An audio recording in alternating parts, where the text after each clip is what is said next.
दक्ष news, सामान्यांच्या हक्कासाठी नेहमी दक्ष। गरिबांचं फ्रीज अशी ओळख असणारे माठ उन्हाळा सुरू झाल्याने बाजारात विक्रीसाठी दाखल झाले असून उन्हाळ्याच्या पार्श्वभूमीवर या माठांना नागरिकांचा चांगला प्रतिसाद मिळतोय। मात्र माठ बनवण्यासाठी लागणारी माती महागल्याने यंदा माठांचे भाव गगनाला भिडलेत। धुळ्यात उन्हाची तीव्रता 40 ते 41 अंश सेल्सिअस इतकी आहे।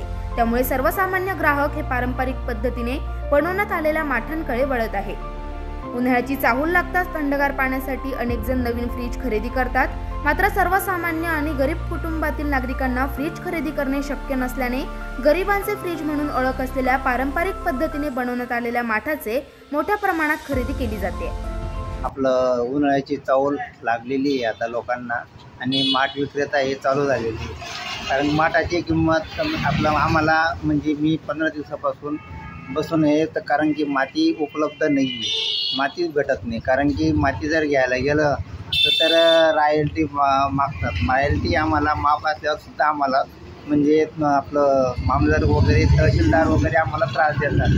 तसं मग ट्रॅक्टरवाल्याला सांगितलं, ट्रॅक्टरला म्हणतो हो आम्हाला जर समजा तर ट्रॅक्टर जर पकडला तर 2 लाख रुपये भरशील का तुझ्या जागेवर, तर आपण गरीब लोक हे पैसे कुठून भरणार।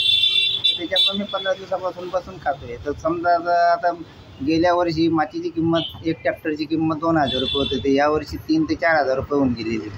तर 2 अंड्याचा माठ कमीत कमी 250 ते 300 रुपयापर्यंत जायला पाहिजे। जातो जे बोतेल त्याची किंमत आहेच बोताची, आणि 1.5 अंड्याचा माठ जो आहे तो 180 190 पर्यंत जातो।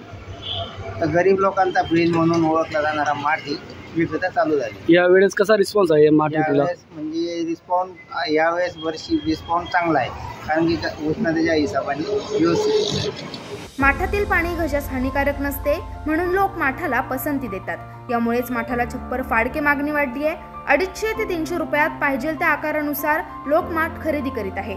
माठ विक्रीमुळे विक्रेत्यांचे अर्थकारण सुधारत असून याआधी माठ तयार करण्यासाठी लागणारी काळी माती 2000 रुपये ट्रॅक्टर प्रमाणे मिळत होती। मात्र या मातीचे भाव 3 ते 4000 रुपये ट्रॅक्टर झाले असून यामुळे माठांच्या किमती देखील वाढल्या आहेत। नागिंद मोरे, दक्ष न्यूज, धुळे।